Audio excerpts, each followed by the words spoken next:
There we There are. we go. Okay. We are on. We are live. Incredible. Hello, everybody. Hello. Welcome to a new episode of the African American Announce Table, or actually, being renamed to the African American Round Table, of courtesy of our man ACH, who gave us a super awesome shout out on special guest this evening, Source Dumal. Hi. Yes. Source, thank you so much for that hookup. Like, yo. I gotta represent. I gotta represent. You know, I had to for the culture. For the culture. For real. Father culture moments are always appreciated. Mm-hmm. Always. I am one of your co-hosts this evening, Shaquille or Shaq, Twitter. I am Ismail at Lansdale Forever on Twitter. I'm Mark, angry black homo, emphasis on ho. And we have our special guest, Source Tumal, back for another edition. Hello. I'm ready. Sitting in for our boy who's busy with college final shit stuff, and I'm thankful. Pass them finals, boo. Pass them. I believe in you. Honestly, I believe in you. And it's been the same for Thankfully far removed from. I've just been trying to to multitask. So I was like watching the show and writing my report at the same time. I'm so glad I'm done with that. I don't miss that. Oh, it's not fun. I don't no. Anyway, this evening we will be discussing events of WWE TLC, which just happened. But first off, to the indie corner. Experts this evening, Ismail and Source. In the indie corner, I want to bring up Ring of Honor just had Final Battle. Yo, Oh boy. that shit was live. that shit was live. Before I get underway yes. with the Indie Corner, I just want to mention that as per tradition on the African American Now Roundtable, we did it when Shaq wasn't here. Now we got to do it when Kirk isn't here. This is now the official roast James Kirk episode. Oh no. Oh wow. He's gonna, So what? when he watches this, but we love you. Just remember that, James. Anyway, I mean, look, just because James sits on an episode doesn't mean he can't take an L. He has to take one every episode. exactly. He has to take it. It's tradition. Even if This he's not Elvis here. Week is just not showing up. With every episode. As Oh, for the that- Indie Corner, boy. like my boy Shaq mentioned, Ring of Honor's final battle just happened not too long ago, and oh my god, let me tell you, that shit was phenomenal. It included the introduction of the Ring of Honor 6-man Tag Team Championship, which was contested nice. between the Kingdom and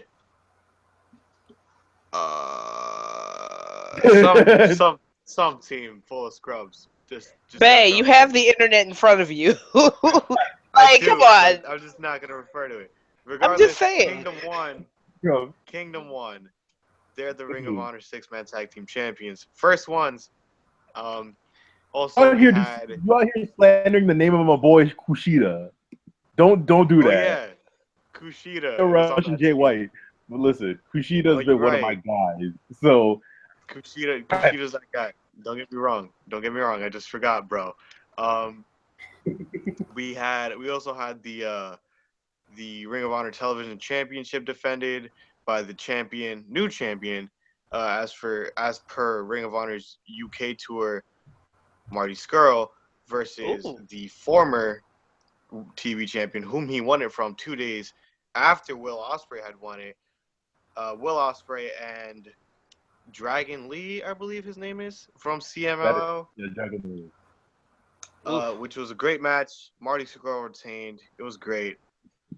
We had the Young Bucks defend the Ring of Honor Tag Team Championships against the Briscoes.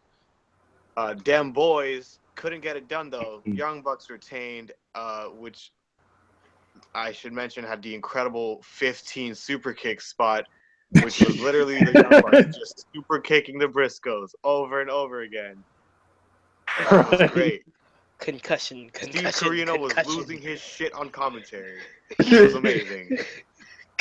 And after that match, the man himself, Broken Matt Hardy, Broken motherfucking Matt Hardy, proclaimed that he and Brother Nero are coming to Ring of Honor to delete the Young Bucks tag team title reign, and it's gonna be great, and I can't wait for it. The pop when he showed up on screen. The pop when he showed Matt's up. being held up is like one of the biggest things, or one of the best things in wrestling right now. So he's not confined to TNA's bullshit at the moment. Exactly. The pop when he showed up on that screen, man. Oh, So great. Oh yeah. Oh yeah. We also had Jay Lethal versus the debuting Cody Rhodes. Well, not Cody Rhodes, but Cody, because he can't use the name Cody Rhodes on television because the WWE is just fucking him. But Cody, the grandson of a plumber, the star that left him in the dust, etc., debuted in Ring of Honor versus Jay Lethal. They had a great match. Cody turned heel, much to the surprise of some and not so much surprise of others because he was kind of wearing black and red. It was kind of obvious. He just kicked Jay Lethal in the nads, gave him a crossroads, and pinned him. And then he went around and terrorized literally everyone. Like, he punched the ref in the face. He pushed Steve Corino. Like, he did all this shit because he's a heel now, apparently. It was great. It was a good match, too. I want to highlight I've never seen him do it, but Jay Lethal did this, like, torture rack, like, Green Bay roll thing that Mr. Kennedy used to do, except it was, like, from a torture rack. He put him in a crossface afterwards, and it was, like, amazing. And last there was a Motor City Machine Guns match versus the Rebellion, I believe the name it was just Kenny King, Red Titus, and Caprice Coleman. That was a good match. And then the main event was Kyle O'Reilly versus Adam Cole for the Ring of Honor World Championship. And finally, the man, the violent artist, Kyle O'Reilly, is finally the Ring of Honor World Champion. Yes. It's been a long time coming. Like, I've been waiting for this man to win it since he betrayed Davey Richards after he lost to Kevin Steen, like 4 years ago. Kyle O'Reilly finally won the belt. He tapped Adam Cole out. He gave him a brain buster on tax. It was amazing. Great match. Even better payoff. Final battle. 10 out of 10. Amazing. Love it. Ring of Honor. Now my question is, you think what's his name? You think Cole's coming to WWE? Oh my God. Because that's the rumor going around now. I don't want Cole to come to the Fed, man. They're gonna ruin him. They're gonna nerf all his moves. He can't do any of his moves in WWE. He can't do it. He can't do the Destroyer. He can't do the Brain Buster. He can't do any of his moves. Why even come? Why? What is the purpose? Oh goodness gracious! Alrighty. Oh that's why I'm kind of Roderick Strong, because he has this really fast-paced, hard-hitting style that I don't think the WWE is gonna let him fuck with. But we'll see what happens. Anyway, Source, you can take it from here. Yes. So, back in November, I was telling you guys before about Shimmer that was coming up. Also, there was a new promotion that just started called Rise, started by one of the former ring announcers for Shimmer, Kevin Harvey. And essentially, it's a developmental for women's wrestling. And I'm really, really excited about this because this is one of the few, big developmentals for women. We see it's mostly for men with some sprinkling of women in sometimes, but this is one of the first where it's mainly women's wrestling, and I'm very excited to see how things go from there. Their first show, it was a double feature. Essentially, it was a seminar with up-and-comers, hosted by Colt Cabana and Soraya Knight, so two very good vets in the ring, showing these ladies what's good, and they actually crowned their very first Rise champion. Phoenix champion, actually. The belt's pretty cool. Angel Dust is the young lady who took that title. So very excited to see where that goes. Their next show, I believe, is going to be January 17th. Don't quote me. I know it's in January, but yeah. Then the next day, the 11th through the 13th, we had Shimmer. I'm so pissed I had to work all 3 days. But I got the play-by-play from my folks who go every time, and my God, apparently I missed just some hell of a matches going through. Mickey James actually came through on the first night of Shimmer that Friday, took on Nicole Matthews, aka the Shimmer Taker, in one hell of a match. And pretty much, apparently, she called out Soraya Knight and then ran for the hills. Yeah, dude. Well, then, from what I know of Soraya, that's what you do. If you've mentioned her name, you have to run. yeah, you kind of got to run for the hills. We also saw the return of Cat Power. Yes, love Cat Power. Love her. Love her. We saw the Shimmer Championship actually change hands twice. As I said before, Mercedes Martinez came back in Volume 85 to take it from Madison Eagles in a open challenge. Well, Kelly Skater, who was kind of screwed out of her title shot when she got attacked by Tessa Blanchard and Vanessa Craven in the back in 85, came through on Volume 87 and took that title. And man, like the pictures I saw, craziness. We also saw the Shimmer Tag Team Championships change hands. Mount Tessa Blanchard and Vanessa Craven actually defeated Team Slap Happy, Evie and Heidi Lovelace to win the championships in Volume 89. And then we also saw in Volume 90, Mercedes Martinez take the championship back from Kelly Slater. So, yeah, a lot of good wrestling going through. We also saw the Shimmer debut of Dulce Garcia, a.k.a. Lucha Underground Sexy Star. We saw her in... Yes, we saw her in Shimmer. And I'm so pissed that I missed this because... Yeah, fucking Sexy Star, man. Good show to catch. But yeah, so yeah, really good women's wrestling going through that weekend. Again, Rise is going to have their next show coming up. Hold on, let me look and see when this next show is, because really I want to know. January 27th. Okay, so there was a 7 in there somewhere. January 27th in Southgate, California. We're going to be seeing another Rise event, and I'm really excited about that because Kevin Harvey is truly a visionary when it comes to this stuff, and I'm really excited for him, and I want this to succeed because it's women's wrestling, it's my passion, and low-key I kind of want to train my ass up and get in there. So, make it happen. Yo, truthfully. Look. Who for the culture? I'm just saying though, like my tag on my Twitter is I can squat your daddy's body weight. So get at me. I'm getting there. I love it. I'm getting there. So yeah, that's me for the indie corner, guys. Yeah. Thank you, Source. Mm-hmm. Keeping y'all updated with the indie news. Anyway, time to get focused on the real meat and potatoes of the podcast. Yes. The WWE TLC potatoes. I don't know why you say that. It's just really something gotta have it. Yeah.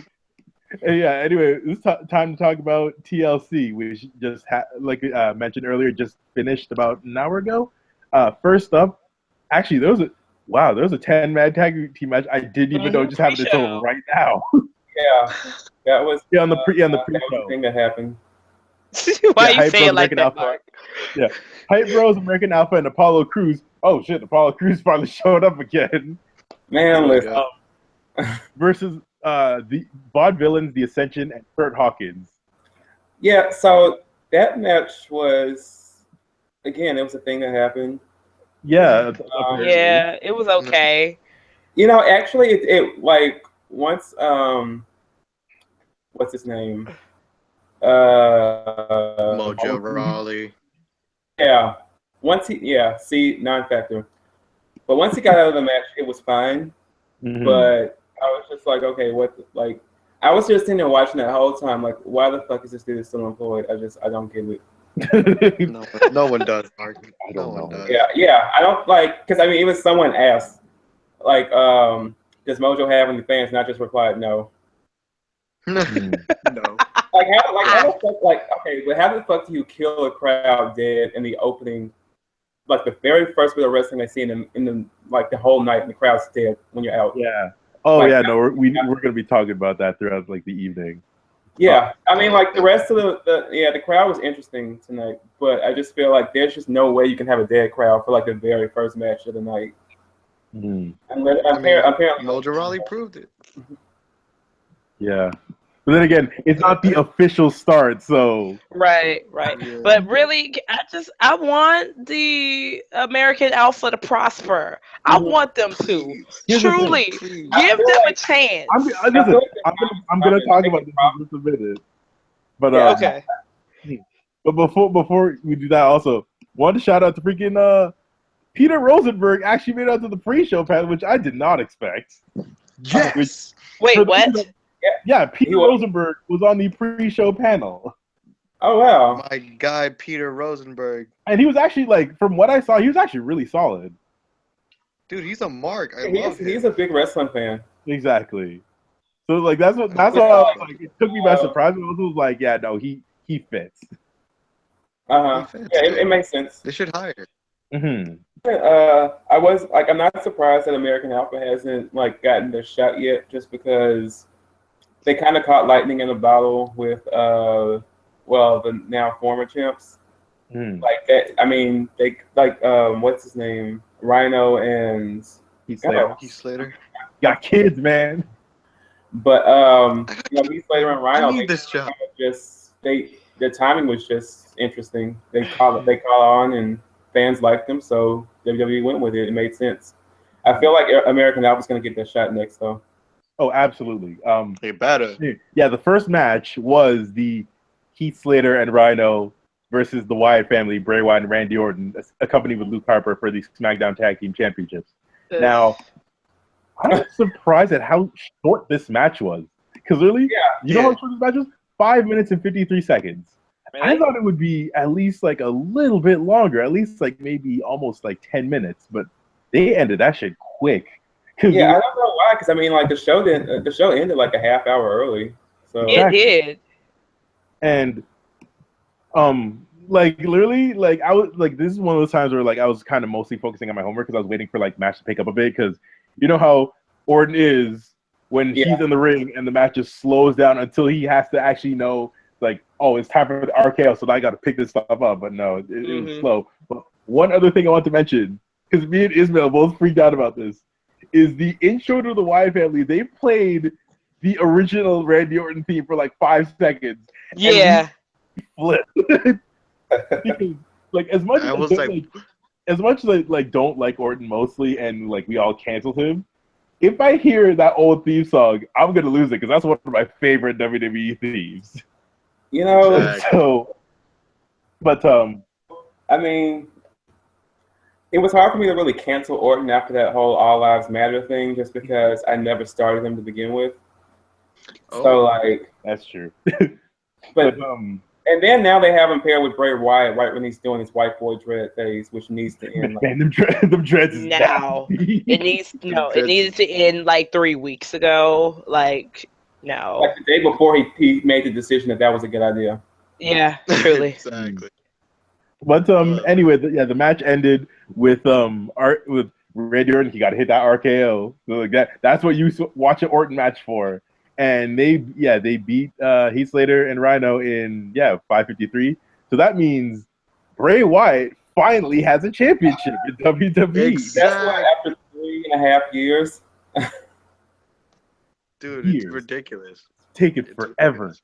Now, what I want to Yeah. mention about American Alpha earlier was that I think that if it was between Slater and Rhino and American Alpha, like people wouldn't really know who to cheer for because they're both technically like faces. And with American Alpha, them getting screwed out of the opportunities is like, okay, no, eventually when they win it, it's gonna be big. Yeah. Oh, Because yeah. they like they It's said like that they're gonna win it. It's just a matter of when and against who. And I think if you build like a rivalry with the Wyatts, I think it could work. Yeah, I agree. I kind of called it. I called the Wyatts winning largely because one, I felt like they kind of caught lightning in a bottle with Heath Slater and Rhino because I mean it was a really hot act at the moment, but it had a limited shelf life. Mm-hmm. And Exactly, yeah. now it was time. And plus, I mean, like it seems like they're actually like halfway committing to making Bray Wyatt into something finally after like all the false starts in the world. Yep. And plus with Survivor Series, they have to keep that momentum. Oh yeah. Yeah. Oh yeah. So I figured this was probably going to be the time for them to win it so they could have some heels, and then because I mean, like I think anyone knows like American Alpha will, if you just push them, they'll be fine. So they had time with them. Exactly. Yeah, Yeah. they got They're the charisma popular for with it. the crowd. They got the charisma. They got the juice. I just Mhm. want them to succeed. I need They them got the game. to succeed. Yeah, I need, and frankly, I need to see some more black folks in the title scene. So Exactly, yo. Shout out to the brother, Jason Jordan. yes, Jason Jordan. Angle type things, I'm like, yes. Like this is the best thing with like a black Kurt Angle, I'm cool with this. And we can't forget about Chad Gable doing the Chaos Theory German suplex. Like that's amazing. Just Listen, Chad Gable is like a machine. he is. truly, like he can go. I love it. I love it. I love them so much. I just Yeah, what did you guys think of the match overall? Well, I mean, I was surprised by how short it was. Like, I was expecting, like, you know, something building up, but it just ended. Like, it went from, like, I felt like it went from, like, 2 to, like, 8 over the span of, like, it just ended. Yeah. So, I don't know. I mean, like, 'cause I haven't seen a match that's short in a long time, so. Yeah. That wasn't like you went into it feeling like it was going to be a squash match. So I don't know what to think about it. Like I don't know why it was that short when like when they had like 20-30 minutes left before 10 o'clock. I don't know. Yeah, I feel like the rematch is what's going to be the clutch, though. Yeah. That's true, yeah. But then again, if that's a rematch, would it be? I'm assuming it would be at what, SmackDown? I'm guessing, like probably either this week or next week or at some point. Mm-hmm. Yeah, I feel like it would probably be SmackDown. A better match on SmackDown. They have a Royal Rumble in January, which is only going to be probably like 4 matches. So I doubt that's going to be one of them. Yeah. Actually, that's a good point. Yeah. I think like what pretty much everybody else thinks was that the match was really short. Like it was over really quick. But like other than that, I think that I like this new thing that Randy Orton is doing, where he just doesn't talk and hits a drive-by RKO and then wins the match. That's cool. Oh yeah, no, I think that's great. Yeah. Like I just prefer when he just doesn't talk. Agreed. And yeah, the less he talks, the better. Also, like if the Wyatts can beat Slater and Rhino that quickly, it says a lot about the Usos not being able to beat them, huh? Somehow I doubt WWE thought that far ahead, but just my thoughts, man. It was a good match, though. I'm still here for their New Jack Swing aesthetic, though. Like, yeah, it's just Right? there's too much good stuff happening with the tag team division at one time. It's like, 'cause I found myself not caring about the Usos for a while. Then they turned heel. They got really good again. But now we have the Wyatt shit going on. I was like, if we have Slater and Rhino going on at the same time as American Alpha, and it's like there's too much good stuff happening at one time. yeah, it feels like they're trying to bring back the golden era of tag team matches, like how they did back back in the day, and back when Jesus Christ, Paul London and Brian Kendricks, because that was truly the era of tag team Right? wrestling. Good With God, them and Eminem. that was Cool. beautiful. But They had like, they had a bit of a resurgence during the Shield days, like when and then like Goldust and true. they had a bit of a moment, but then they kind of killed it. But Yeah, the thing is, they had it then, but they killed it because it was just Usos only. Yeah. Yeah.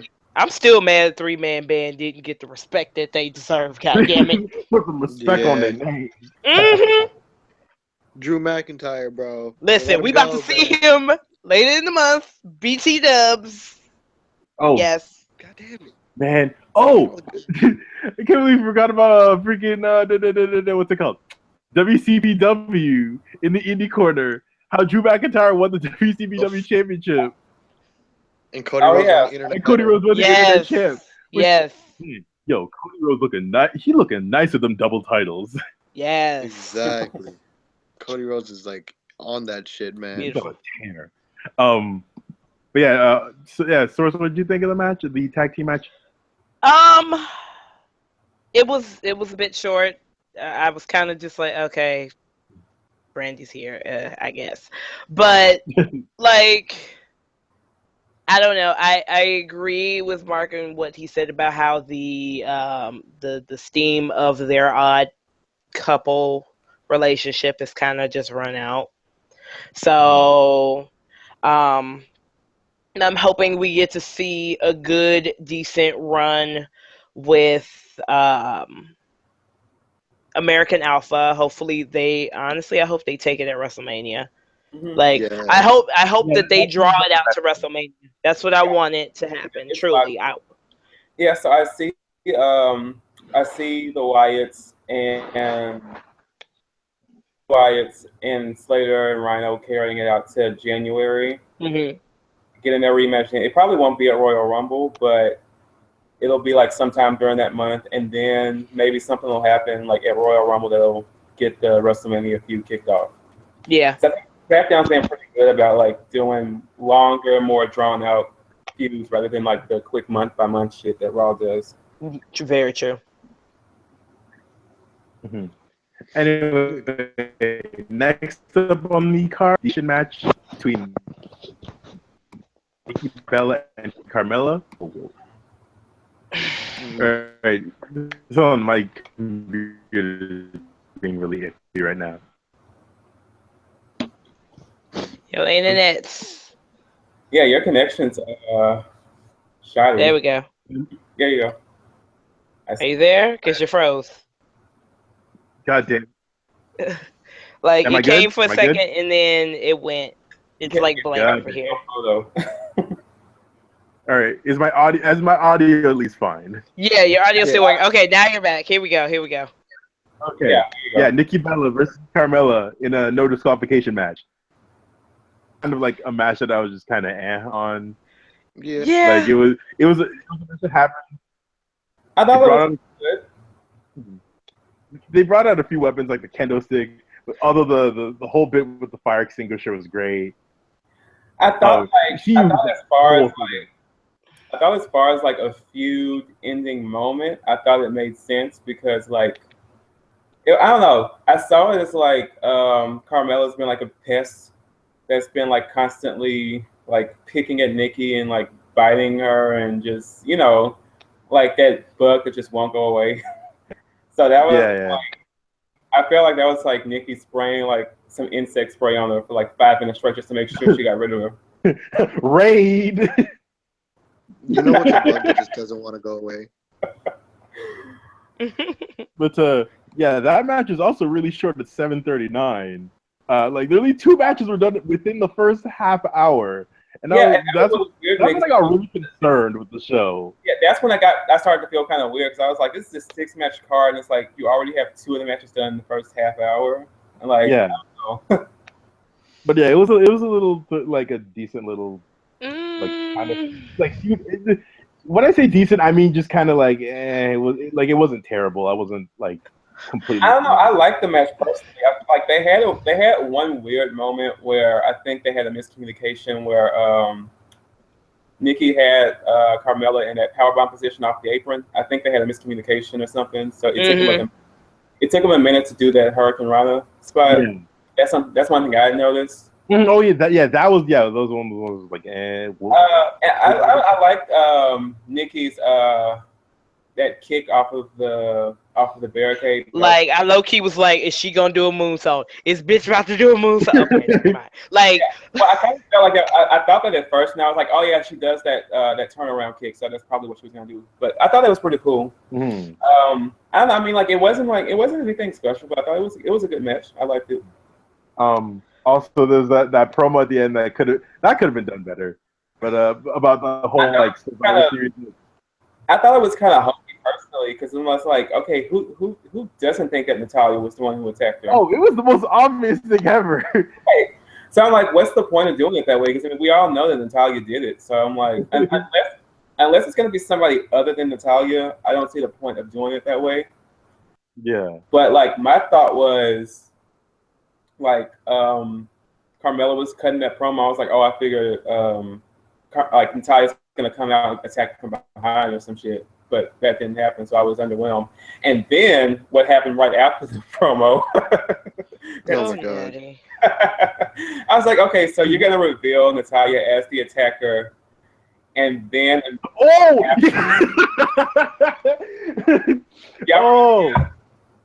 like you reveal Natalya, and then immediately after you have her helping someone pick a ring out to propose to his girlfriend. The subtlety. That was the funniest. The funniest kind of like juxtaposition between two things. Since y'all remember when Bray Wyatt made that return in like Hell in a Cell between Rollins and Ambrose, and then immediately after they cut to that, it's like R-Truth dancing and they're showing the WWE Network logo. Yeah. It was like the weirdest cut between two different things. And that was like the weirdest cut. They could have saved that. But honestly, like, okay, for me, that match wasn't vicious enough. Like, I'm sorry. This bitch has been coming at me for 3 months. I'm putting you through tables. I'm slinging you by your hair. There should have been more violence. A track should have been pulled out. No. There was not enough gratuitous violence happening in this match for me to feel like this is the culmination of that much. Right? No, like you talking shit about my family. You trying to call me a gold digger. You done fuck with my neck how many times when I came back from surgery and shit? You want to talk all this mess? No, I'm sorry. She should have got hit with a chair at least twice. She should have went through a table. Like, y'all should have been battling out in the crowds. There should have been like it should have been like a chairs match or something. Like, there was not enough for me in terms of the storytelling of the match itself to let me know that this, like it was weak. It was flat. I give it a 2. I'm sorry. That absolutely not. Like, I guess I have a bloodlust like no other, but to me, with that much build up and for it to just so you think you got like bruh, Yeah, no, like your like head should have been thrown to a level that did not get reached. It didn't even scratch the surface. That would be like I'm on SmackDown. But it felt like something that'd be like something you do in the middle of the feud on SmackDown, not as like the end. Yeah. Exactly, like that's it. It's not. It wasn't satisfying. Like that match was honestly the worst match of the show for me, just because of the fact that the emotional like appeal of it wasn't there. It just wasn't. Yeah. It just felt like, oh yeah, catfight slap. Oh, I hit you with a kendo stick. Like, nah, bruh, you got welts on your back after I'm done with you. Like, you were at a 3, Nikki Bella. I needed you to be at a 15, hair pulled back, Vaseline on the face, earrings off. Bitch, I'ma beat that ass. like, Incredible. Like that's what I needed. That's what I needed, and I didn't get that. And the reveal, it was weak, but I'm here for the Natty heel turn because I need Natty to be important. I do. I miss her. Yeah, no. Alrighty, so Hey, wait, yeah, question. Because she did that whole marriage thing, is she a face again? Like, because I'm pretty sure she's a heel currently.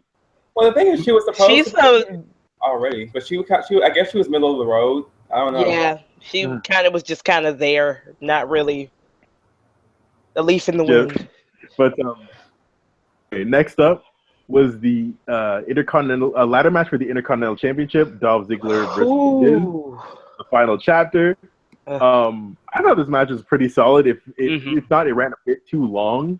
But they're trying to add like the whole procedure, like it's a ladder match for the IC title. Like these matches are the shit, and historically they are the shit. Yes. Like fucking Razor Ramon and Shawn Michaels, Triple H and The Rock, that like all that stuff. But I thought it was solid. They had a few really, really cool spots. Like Dolph Ziggler put out like the crispest fucking elbow drop I've seen in a minute. Yes. Like that was like on some Macho Man shit. Yes. And then The Miz doing some fantastic heel work. That figure 4 on the ladder. Oh yeah, that was a sick figure 4. Man, that figure 4 was crazy. And the one spot that I lost my shit over was that freaking I want to say slingshot powerbomb is what they called it. I think more called it. When he like bounced him off the ropes and slammed him on that ladder, I went, damn. I'm surprised the ladder didn't dent. Yeah, like the way he hit that. Like wow. No, they pulled out the stops on this, and like I don't think it's as good as like that title versus career match because that to me is still like the peak of their rivalry. Yeah, it is. But the rivalry's kind of gone on too long. As a feud ender, I thought it was still solid. I laughed my ass off on Moro's like because the match ended with The Miz kicking Dolph Ziggler in the dick twice and pushing him off the fucking ladder. But Moro called it hitting the peninsula south of the equator. And I was like, really? Really, bro? That is a unique way to say that. But it ended in, let me see, 25-10. See, like so the shortness of the previous two matches was compounded by like how long this fucking match was. But it was a solid feud ender. Miz put out a great heel promo. Like, also him and Bryan is so money. It is. Yeah, he's after WrestleMania. And like that brief. Yeah, it does. That the Miz did was like started doing the yes taunt and started doing those drop kicks on the ladder. And then the shout out at the end. For Miz versus Bryan at WrestleMania. Yeah, at this point, I think it's like Thing's actual final match, which honestly would make sense. It'd be like a full circle type thing because you know how like Bryan started in the WWE in NXT at the game show NXT as the Miz's rookie. Yeah, that's true. So it would make like a good, nice full circle moment. So, it would. I'm guessing at this point Bryan must be clear to wrestle again at some point. At least for the one, I think. Yeah, at least for like a one-off match. Because otherwise, why would they still be playing with us like this? Mm-hmm. But I thought the match was solid. A bit too long. Fire, not have him wrestle. Hey, what'd you guys think? Hated it.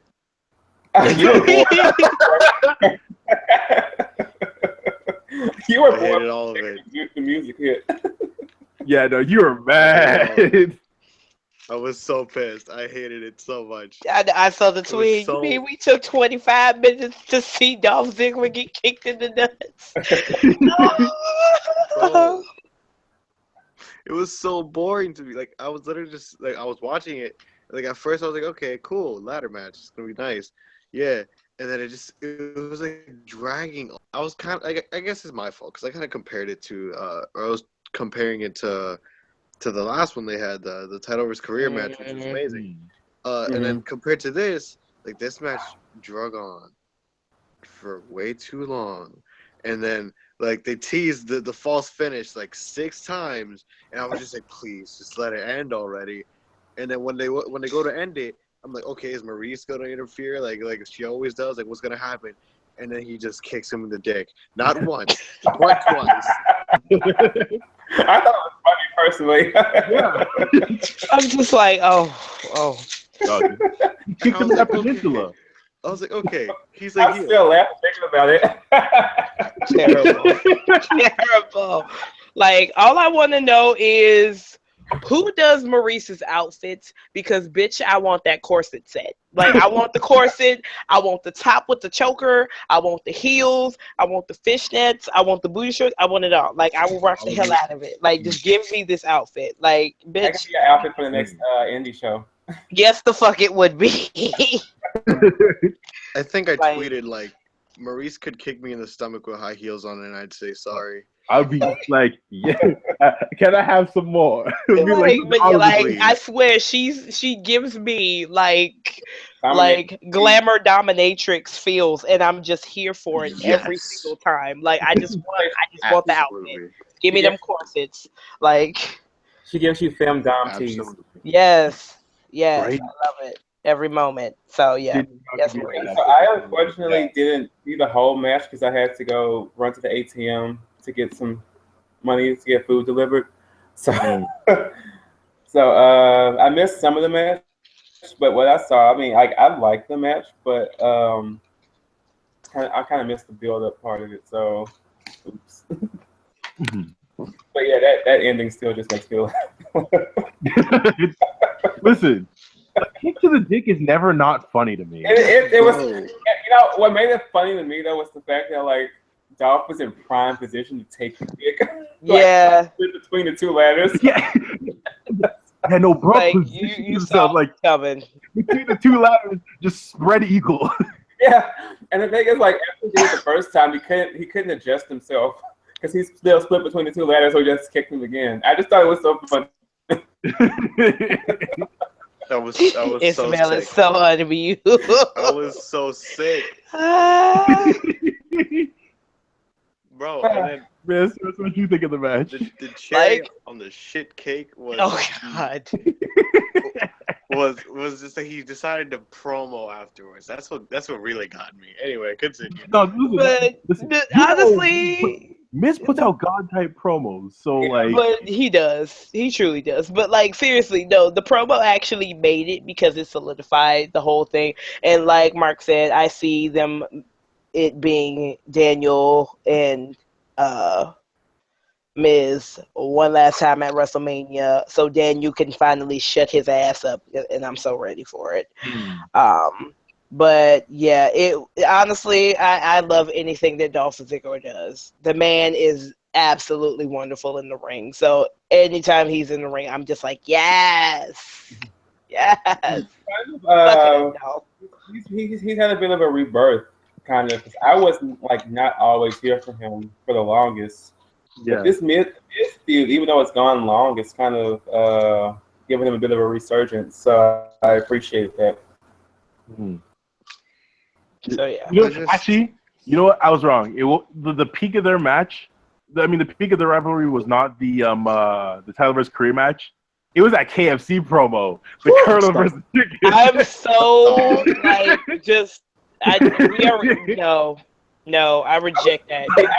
I rebuke that because one, KFC is trash chicken, and two, like, No, it's trash chicken. Don't get me wrong. bruh, like no. Yeah. No, KFC is fucking garbage. But listen, that feud was the dumbest shit. But that was on some like Scooby Doo and WWE type Truly. ridiculous.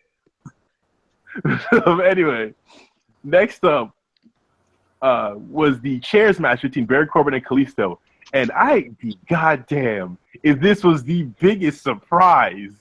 Yes! For that shit. Yes! Okay, look, y'all was talking about it's cool down match, and I'm like, no, fuck you guys, because Kalisto, before he was Kalisto, he was Samurai Del Sol, and boy, let me tell you what this man used to do back in Chicago in Gali Lucha and AAW wrestling. Okay. Okay. Tell the people. My man, Kalisto, okay, is the shit. Okay. Like, Y'all thought it was just gonna be a little, oh, it's a cool down bathroom break. No, boo boo. You thought. At me But though. he pulled that oversized anarchist up out the dregs and he made his ass work for it, okay? The thing is, people were saying it's the cool down not because of Kalisto, because everyone knows Kalisto can work. Yeah, It's Baron but Corbin. yeah, Like, I know. But he made Baron work for it, okay? even though my boy Big Banter Corbin, a lot of times he just kind of phones it in.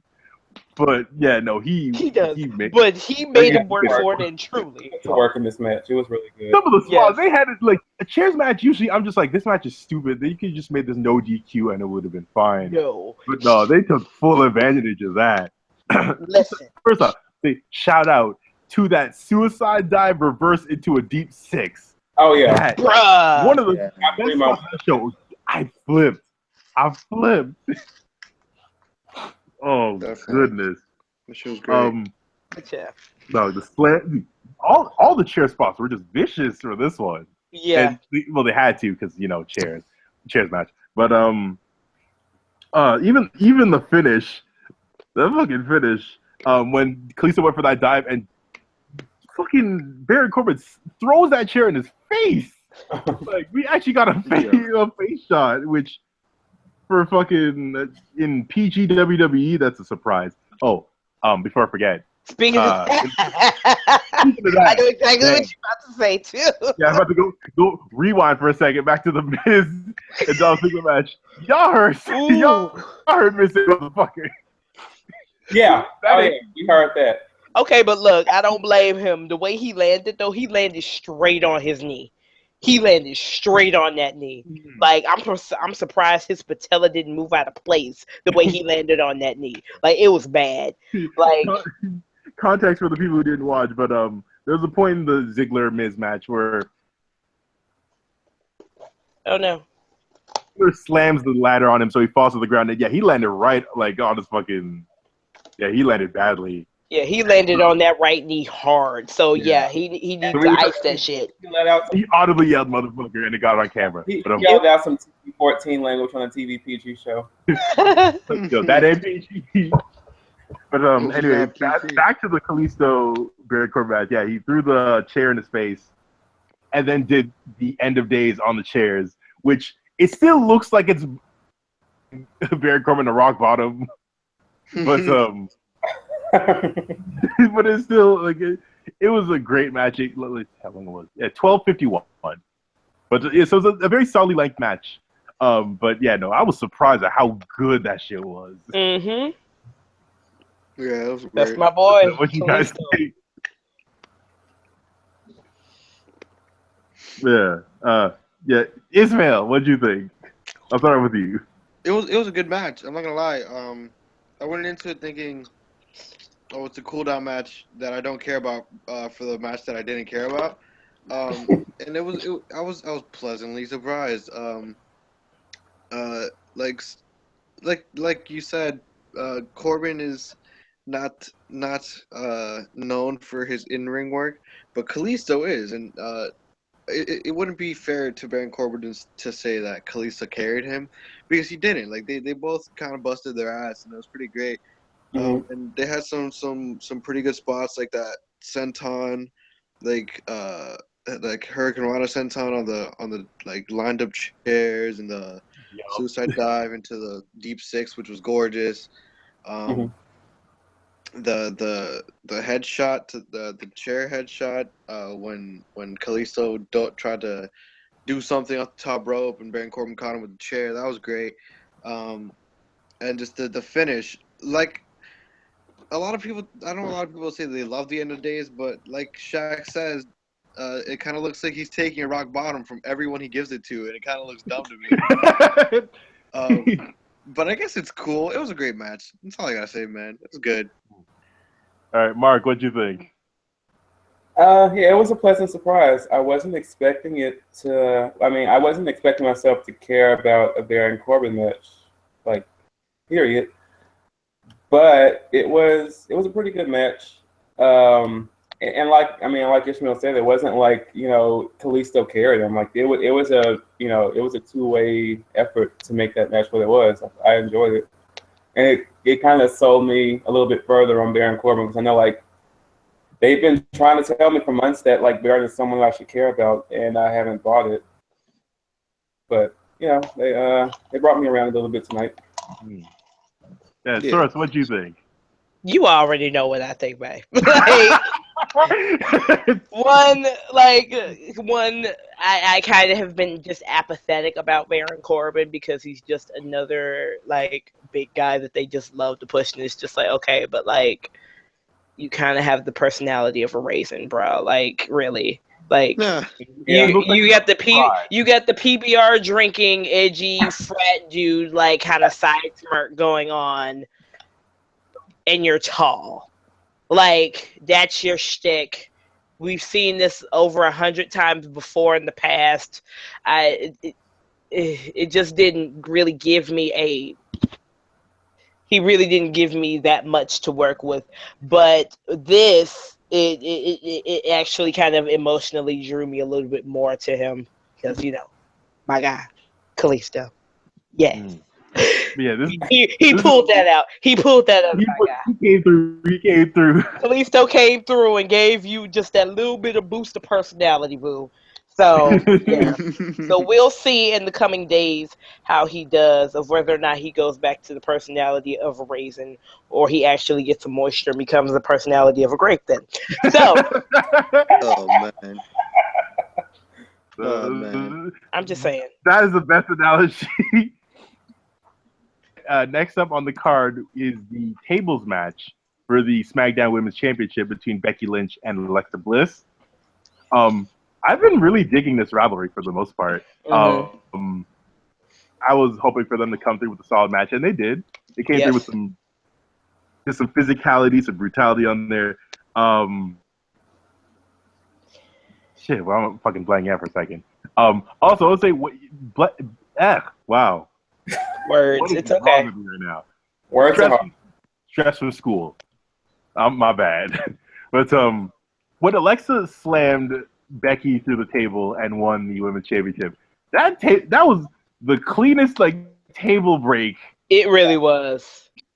Yeah, like that was just like clean down the middle. Get a table break that clean like ever. The few times I started doing it, but. Like, I feel like the table breaks have been clean for them, period. Like, when she pushed Becky through the table on SmackDown, it was, like, clean. Like, all right, then. True. I'm glad. I'm also thinking back to the Hell in a Cell match, too, where, like, I mean, I was just happy that table broke, that announce table broke for Sasha. Yeah. Then they had that botch where the table broke where it was supposed to, and then the match just fell apart after that. Mm-hmm. But I mean, like, so I was thinking back to that, like the women just don't generally have good luck with tables. And then I remember a few years ago, like I know where Beth Phoenix and Natalya. Yeah, where like the match, the break was supposed to, I think it was supposed to be Michelle getting pushed into Layla, and then the table breaks. But that didn't. Yeah, but it didn't break. So they had to improvise a body press with the table to. Right. So I'm just like the women just don't normally have good luck with the tables, but the tables came through for them in this past week. That shit was also like that tag match with the tables match was low key kind of like, I felt like it was a bit insulting because it was like the first women's tables match. And then to make the table all like pink and frilly and shit. Yeah. That's what they did. They always had to put those little things in with the women to remind you that it's women, as if you can't see. It's like, come on. Yeah, this was Diva's era too. Peak Diva era. That's the thing, yeah. With the butterfly fucking Barbie. Oh god. Barbie's first women's championship and everything. So. Yeah, I wasn't. If they ever let the women have like a ladder match during that era, which they probably would have never done, but did it? Well, I know they did the women's ladder match in there never was a women's ladder match in the WWE. Really? There was Yeah. a women's ladder match in OVW with Katie Lee and I remember that. yeah, I'm Beth saying on Phoenix. WWE television during the Divas era. No, never. I always, but what I was saying was, I always felt like if they ever did that match, it would be like they would have like a little pink ladder or something for them just to make it cute for the women. And I'm like, that's what I envisioned happening if it ever went to that point. But thankfully, it didn't happen. Mm-hmm. But now we're in a time where the women can have like a nice legit ladder match at some point, and I know it's inevitable. Exactly. Like it's going to happen, and hopefully sooner rather than later. But yeah, Alexa Bliss defeated Becky in 15-16 to win the SmackDown Women's Championship, and I thought it was a very solid matchup between the two. Yeah, it was. I mean, the problem was that the main problem was that the crowd just was kind of sketchy. That's what I forgot. So it was hard. It's like the crowd. It can be the difference maker, and like immediate. It can really take a match from one level to next. Mm-hmm. So as the crowd, they had to work really hard to get the crowd into it at all.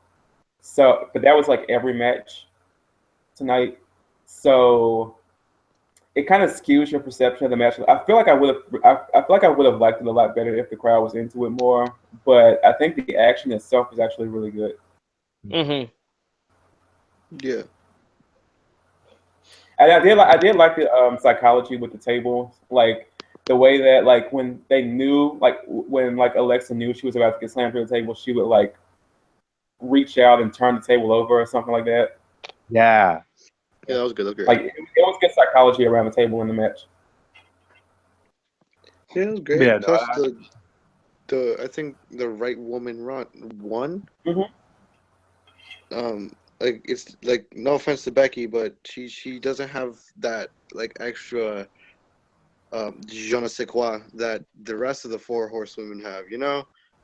Yep, I agree. Which is kind of surprising because her earlier stuff is pretty good.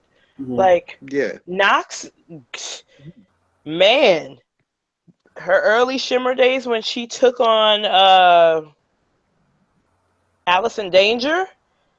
Mm-hmm. Oh boy, she talked shit. But also, I feel like they're feeding her the same kind of lines that they fed Roman, in a sense, and I feel like that they're trying to make her I'm the good girl. We're totally with girl power and stuff, and I can win the match. And it's like, no, let her talk shit. Like, let her talk. I feel like, and the thing about it is, I feel like Becky's actually one of the few people on the whole roster who makes a better face than a heel. Yeah, like I mean, like they can just let her be herself and she'd be fine.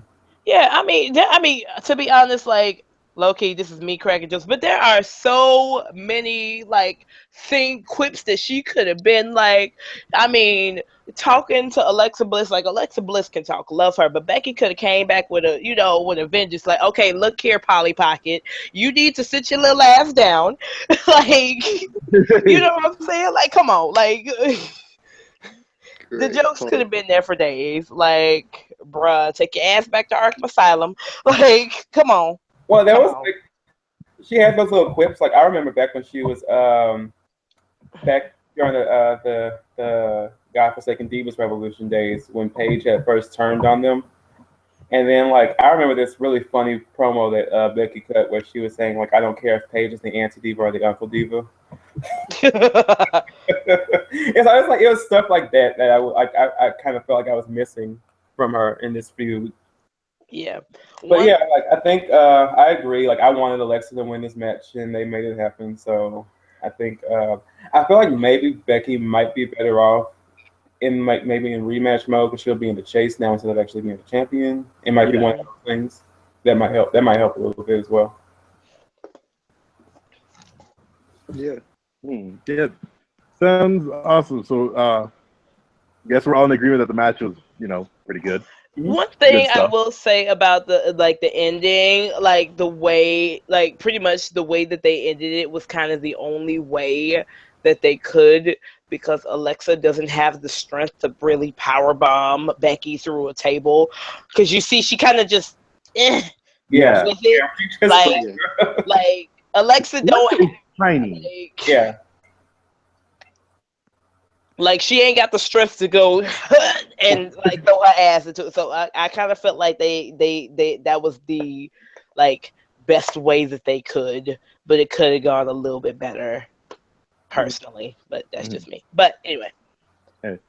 Next up and finally, Yes. the main event: tables, ladders, and chairs for the WWE World Championship. AJ Styles versus Dean Ambrose. Ooh, They shit. tore that shit up. But this, Bruh. at this point, yeah, AJ Styles is the best wrestler alive today, undisputably. Like, Indisputably. that fucking oh my god. That shit. Springboard 450 onto that table. Is there like an official name of that moonsault into a reverse DDT that he does? Yes, It's it a style fuck. DDT. The what? It's a style in DDT. There we go. That's the one. Oh, okay. Yeah, that was a really cool. Doing it out from the apron onto the floor. Fuck It was a bit. It was like slightly clunky, but it was still really cool. Well, I mean, it's kind of he's taking a risk because of the fact that he's flipping into it, so it's kind of hard to see. So Yeah. it pretty much it's a whole lot of trust on Dean Ambrose's part to catch him and like that to get him right to the position. Yes, they had to play it kind of safe because one, AJ didn't have like the bounce of coming off of the ropes. He just came off of a hard apron. Yeah. And they were on the floor, so it's just like, well, you kind of let that slide. There's some shit like that big ass elbow drop from the ladder onto the announce table. Fucking was it? Is it called the Elevator, right? Yeah. Yeah. Just golly, like that fucking match. It was just like those two just like beating the fuck out of each other. Yeah. I love it. Thing is, yeah, like I was saying for 30 minutes, it was actually 30 minutes, like 30-50. That's how long the match lasted. I actually felt like it was probably going to go longer just because they had more time. Mm-hmm. But sense of like a logical like for a main event because it's the longest on the card, it makes sense. But yeah, they tore it up and fucking like I said, AJ proving how he's the single best wrestler in the face of the earth. Like on the face of the earth, like everyone else is second best. Just like the versatility in his moves are ridiculous. And like every time you think he's out, he'll pull some shit out of nowhere. You're like, how the fuck did he do that? Exactly. And Dean, his whole like hardcore background of him just being able to just withstand all of that shit and just keep coming at him with all these moves. And it would just keep going a really good back and forth. And I was afraid that the whole shit would get derailed when James Ellsworth came through in the picture. Oh, man. And everyone just got scared that he would just help Dean win the championship.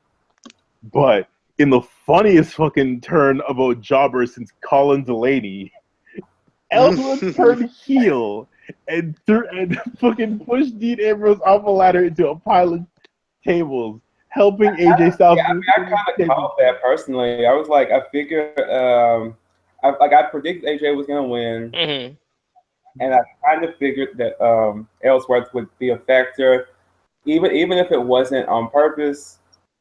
Like Ellsworth was gonna do something that led to AJ winning.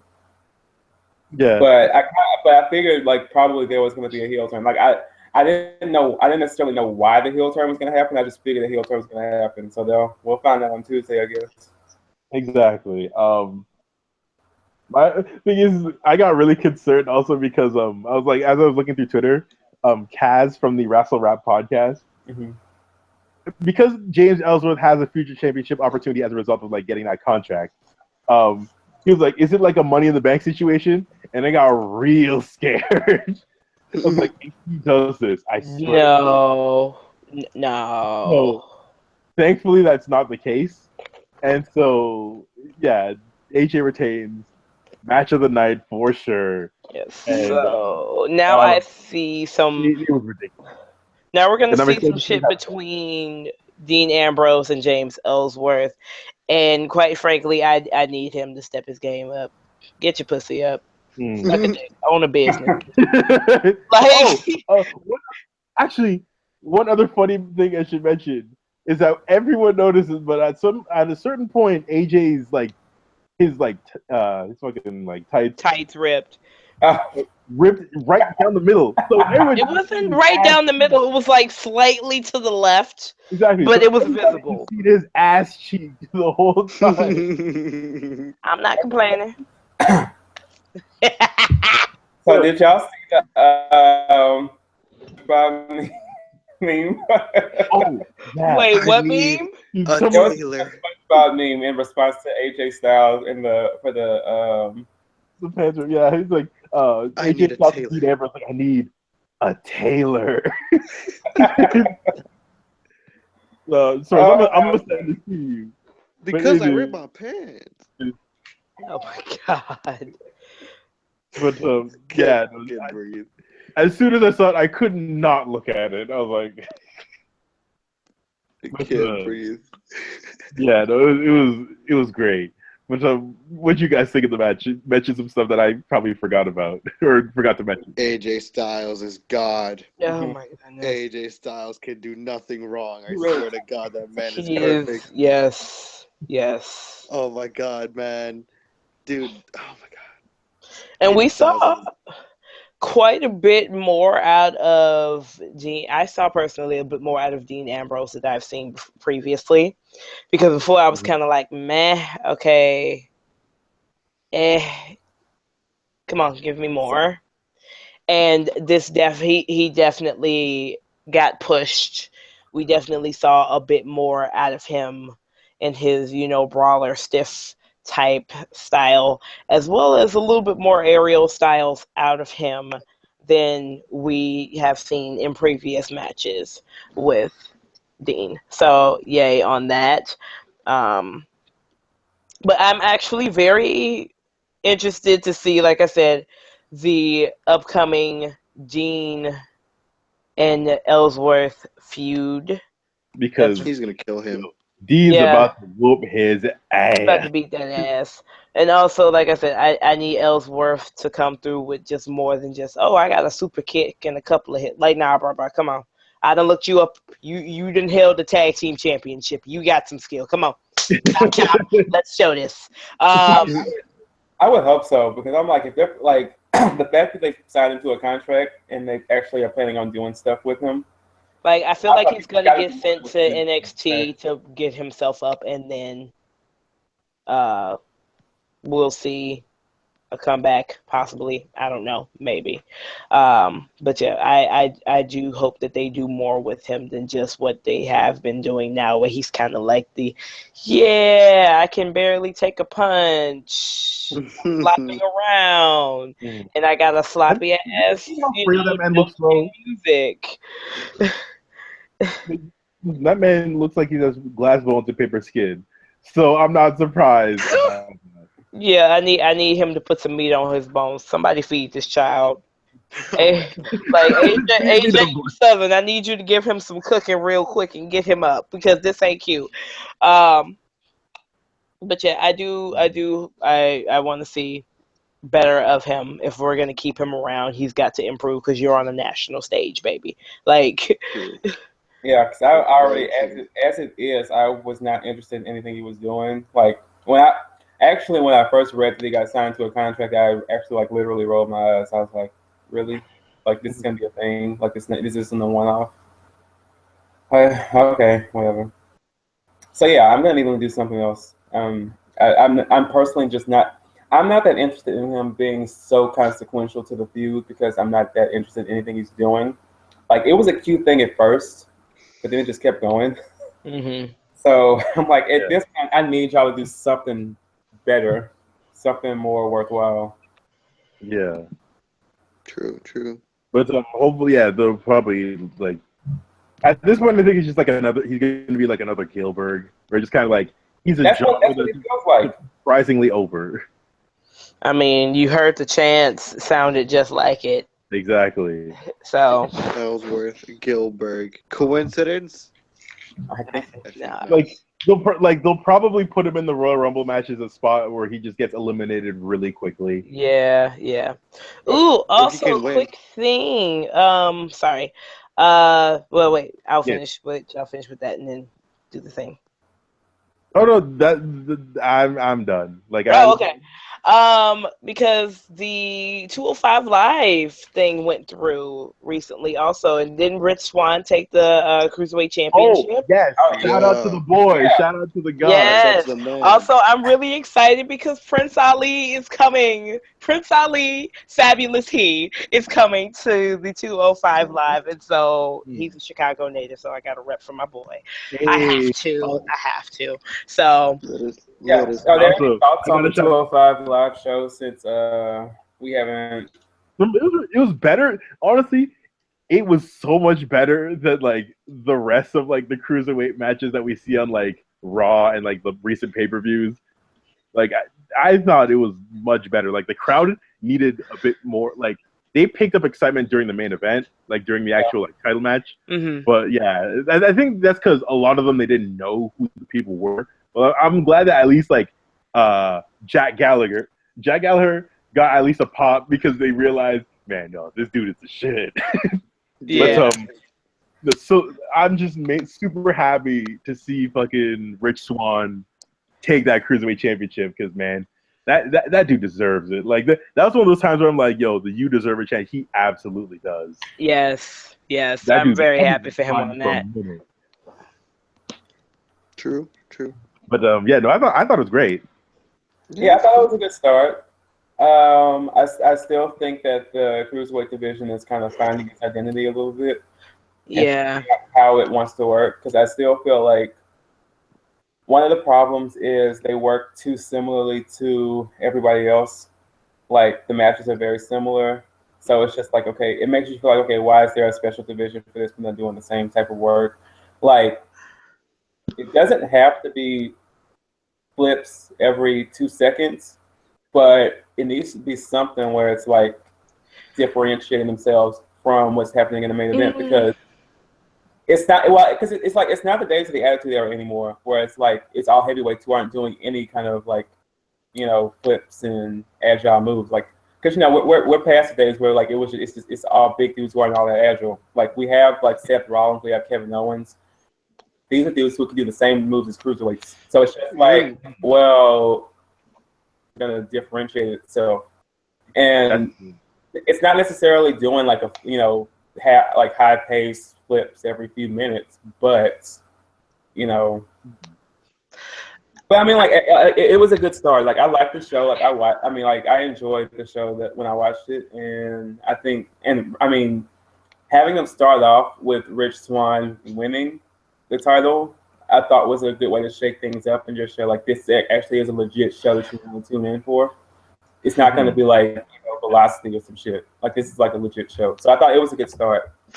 One thing I will say, and remember I was talking to you about it that Monday, how with the cruiserweights, they should have had it where TJ Perkins' first opponent should have been his opponent in the finals for the Cruiserweight Championship and the Cruiserweight Classic, or they should have had the last couple matches on Raw, like you said, so that way that people can have like an emotional connection to them already, because like they were already sequestered on a completely different network, so pretty much the hardcore folks who watched indie shit grow or who have been watching for years already know who these guys are.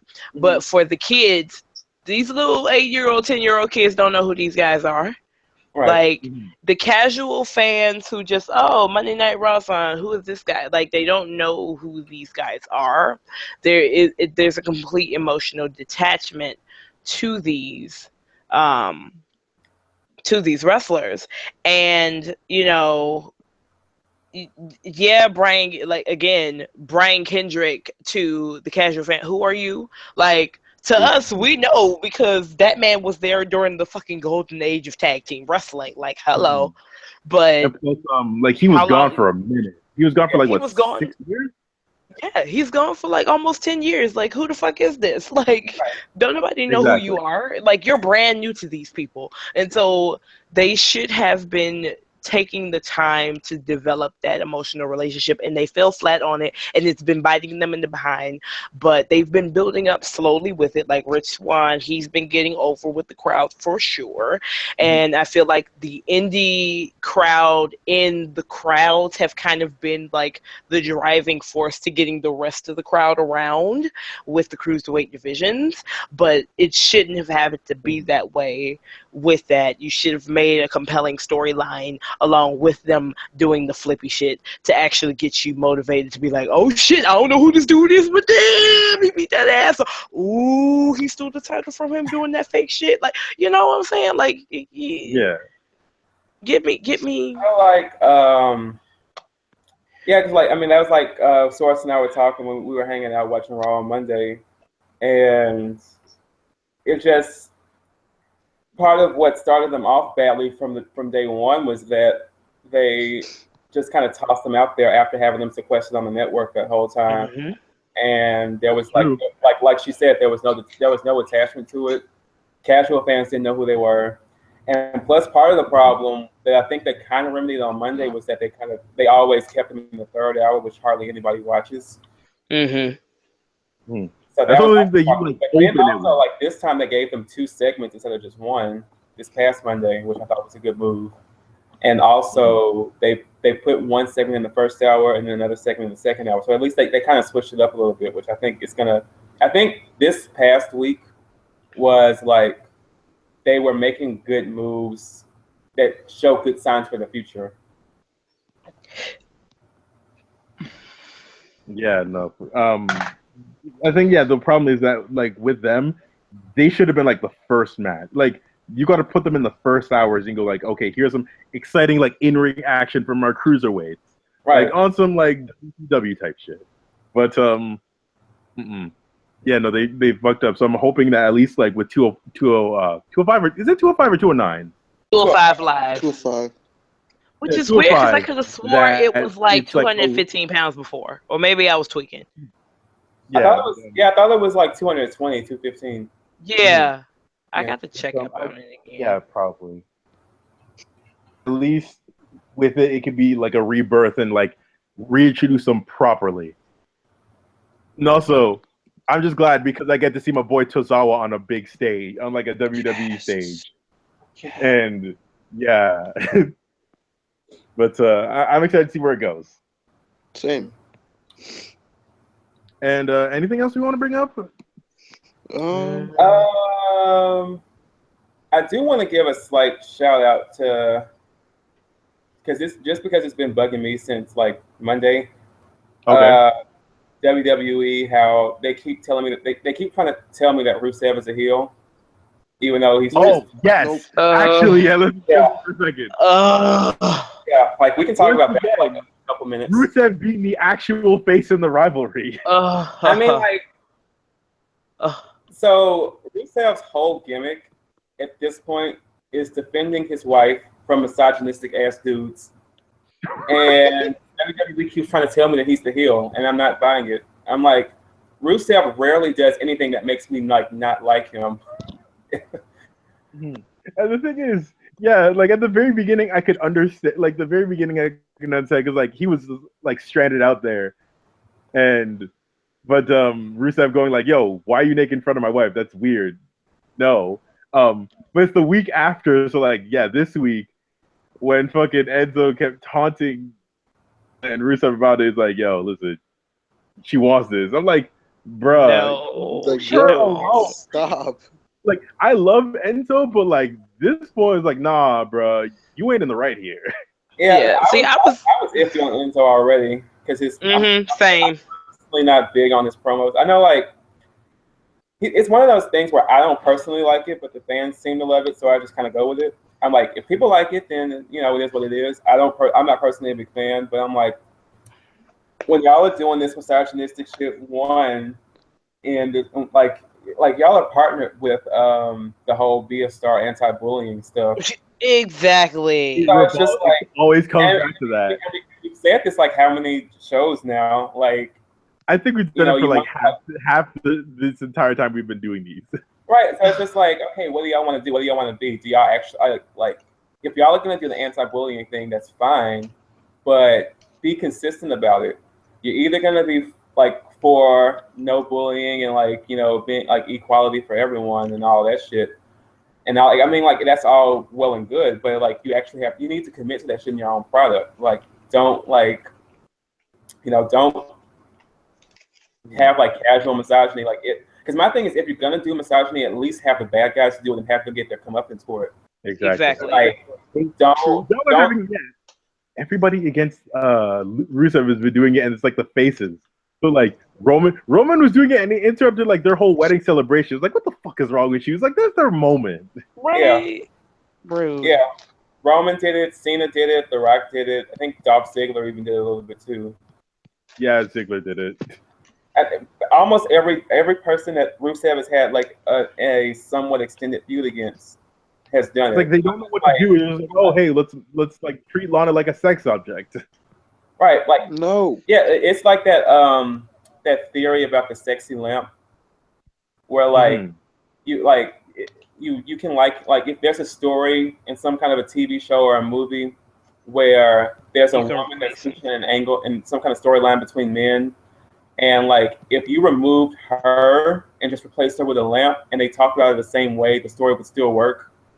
And that's kind of how it is with Lana a lot of the time. Like, she's not consequential to the feuds, but then they use her as a way to like, they insult her in really creepy, annoying ways. And I'm just like, why? And plus, like it kind of, this might be just me, but like leading to like also like her entrance, like to Lana's entrance. Mm-hmm.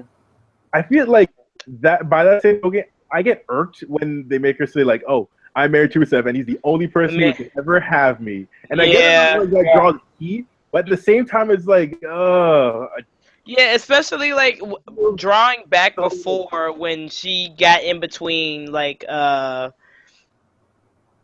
Charlotte and Sasha saying you two are, you know, are loose women or whatever, and it's just like, girl, if you don't get it, if you don't get it, it was one of those things. It's just like don't like. I'm still all the way with like, don't treat you like an object because you absolutely shouldn't. But like, don't do this because you're just like drawing like she's not saying she's intentionally drawing it, but like it's one of those things that comes up every time she brings up that sentence. It's like, oh, I want to treat you like this or whatever. It's like, oh, you can keep it. You can keep it. Exactly. You can keep that to yourself. Yeah, so it's just like, and also on top of the bullying thing, it juxtaposes with the whole women's revolution that they're doing, which has its issues in and of itself, the way that they book it. But like, y'all are trying to tell us that women are like turning a new leaf and everything in WWE, but then you're going back to the same shit with Lana, where it's like, you know, you have like, it takes me back to like when Jericho was calling Stephanie like a dirty, bottom-feeding trash bag. You know, all that kind of stuff. Man, I got such a problem with that now. Yeah. Those things were like at the time, like when I was like a kid, I was like, yeah, no, it's terrible. But still. And then you think about now, I think about it like, oh yeah, no. I'm glad he stopped doing that. Yeah. Well, now he's doing stupid idiot. Exactly. Old habits die hard. Yeah. God bless, man. Yeah. Yeah, final thoughts on TLC. Now that we out of the way. It was a decent show. It was, it wasn't like I still enjoyed Survivor Series more as a whole. I think. Agreed. But then again, that's a big four, so I expected more from Survivor Series than I do TLC. But as it stands, I think that like overall it was an okay show. But it was mainly because it was elevated by the chairs match and the pretty much the last three matches. Yeah. The match, the tables match, and the actual TLC match. Mm-hmm. Yeah, I feel like I thought it was a good show. I think what kind of dragged it a little bit was that the crowd just wasn't there the way they probably should have been. Because I think the show was a fairly well booked show, but the crowd just wasn't. No, everyone who should have won. Yeah, I agree. I think only one of my predictions were wrong, but Same. yeah, I think my only incorrect prediction was I predicted Dolph Ziggler to win the IC title, but Miz winning it actually made more sense. Yeah. So yeah, I think every decision worked. Yeah, yeah, man. Ishmael you never about said to your pass thoughts. out. No, I'm listening. So, Ishmael what's your about to thoughts on pass TLC as a out. whole? As Mark was saying, I think I'm literally like the predictions. I don't think I got one wrong. Mhm. The only one I got wrong was I think I said Becky, but that's because I was thinking Becky was gonna lose at like Royal Rumble. Oh yeah. Yeah, that does make a little bit of sense. I'm kind of holding out. I'm holding out for and I'm sure it's false hope that Alexa will have her rematch successfully against Becky, and then Naomi will finally get her moment at WrestleMania. I'm praying for this. Like, come on. Like, give this woman her damn chance already, damn it. I still feel like if you give Alexa and Naomi like a little bit of time to prep and to build up some chemistry, they could have a really good match with each other. I need it. But I don't know. I want Naomi to have her moment. She's been in the wings for a while. Yeah, like there's so many times where it feels like they're about to do something with her and then they just stop. Yep. But yeah. All I know is that I want Carmella to stop doing that god awful moonwalk. Yeah. Oh yeah. Agreed. Someone tweeted at us that Naomi does it better and she doesn't light up shoes, and I was like, yes. Yeah. The moonwalk made sense when like she was a babyface and she was goofy, and she was feeding off of like the Enzo and Casamore angle. Like it made sense then, but like as a heel, it makes absolutely no sense to me. It only makes sense when she's going against Naomi to try and one up her as a dancer. Which doesn't happen. Yeah. Again, I said try. Yeah. Yeah. Keyword. So what were your thoughts on TLC as a whole? TLC as a whole was good. Again, I still am of the mind that Nikki Bella should have completely eviscerated this woman. Like the two of them should have been a bloodbath. Quite honest, it needed to be more violent between them. But overall, it was a pretty solid booked show. Storyline wise, they kind of did solidify a few possible angles in the future with possible Bryan and Miz at WrestleMania. Really wondering who's next in line for the championship with AJ Styles, though. Thinking it's probably John Cena again, unfortunately. From what I'm hearing. Oh yeah, that's true. I heard the rumors were that Taker was probably gonna do it. I've heard. I think I remember it. Because they were saying about Ric Flair's record is what John Cena was possibly going to be. Actually, yeah, shit. Never mind, that's true. So I speculated that Taker was gonna come back, feud with AJ. Or no, Cena was gonna come back and feud with AJ, get the title, and then feud with Taker. But I'm like, they don't need the belt for that feud. I'd rather them let somebody else go. Yeah, it seems like they're trying. They bottleneck folks. Yeah. I'm legitimately trying to think who would be like up as a contender. Because Dean and AJ, that's done. This pretty much is the rivalry ended. Yeah, but, I think they've gotten all the juice out of that. Who'd be next up, or like who could they build up and would be like a legitimate case for it? Because I can't think off the top. I can't think of anybody. But like I said, I'm thinking either Cena or Taker comes back. One of the two is gonna be AJ. Mm-hmm. But it's gonna go to one of them. I read somewhere that that they want to give Taker the belt one last time, and I kind of cringed like out of my boots. Yeah. Yeah, I'm good. I'll pass. No, thank you. Oh, thank you. No, So not at all. it's like people are not cool with like Goldberg winning it. They shouldn't be cool with Taker because they're the same age. And Exactly. if anything, Taker looks more frail than he has in a minute. Yeah, And like they. he get like obviously go in the The ring. eyeliner started. I'm afraid for him. Jeez. Mm-hmm. But Yeah. but I think we can wrap it up for this episode. Yes, sir. Yep. I had fun. I enjoyed it. Source, Same. thank you again for coming through. Yes, you know I always have fun on here. Always, you're always welcome on here. Like always. Exactly. Yep. Next time, hopefully, we'll have an update on Mark's first indie show. Yeah, that'll probably be the one. Yeah, it'll be the Royal Rumble show, but Mark's first indie show. It's gonna be lit. You're gonna love it.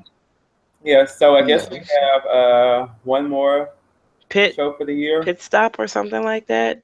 Yeah, they're doing Roadblock in like what 2 weeks, I think. That's what it is. Yeah. I mean, which makes absolutely no sense since like They had a Roadblock this year already. it's supposed to be a road to WrestleMania thing. Okay, Yeah. but that's So- what the Royal Rumble is for. Like the fuck. But yeah, they're like They could have come up with another name. yeah. But, and again, it's like Roadblock. I was there at the first Roadblock, and y'all made that like 9 months ago. Right. Oh yeah, that was earlier this year. Really? So, Oh wow. Yeah, he did versus Triple H. I was there for that shit. But, Wow. Anyway, next episode we'll do Roadblock. We're gonna try. We should try and do like some sort of like best of / award show at the very end of the year. Yeah. We shall. We could talk about like our favorite like feuds, who we think was like the best MVP of the year. We should probably go to AJ Styles, but After this fucking match. at this point, but just like best and worst of stuff that that just happened throughout the year of wrestling. So you can hopefully expect that soon at like around like we could try and do it around maybe Christmas or New Year's, around between one of those two, I guess. If not, like at the very beginning of January. Yeah. Like we'll let y'all know on the Twitter whenever that happens. Yeah, we have no idea. We're still figuring that out. We were casually talking about it, but it makes sense to do like an end of the year thing. I think we can probably do like one episode for Roadblock and then one more episode as like an end of the year. Exactly. As like a recap of 2016 type thing. Yeah. That honestly works perfectly. Yep. Anyway, thanks for watching, guys. Thank you for watching another episode of the African American Announce Table / African American Roundtable. We'll have to have a repeat and shout out to get it right. Yeah. Still, Shout out all the love to ACH for doing that. Like, Yes, all love. that dude. Anyway, you can follow me on Twitter or Instagram, Excellence. That's SHAK Excellence. I'm on everything as that. Oh, actually, I just made a Twitch account, so I'm gonna hopefully try and possibly stream some games while I'm big. But yeah.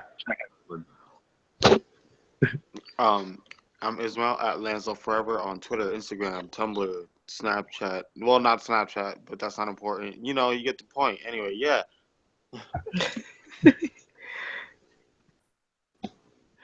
Mark?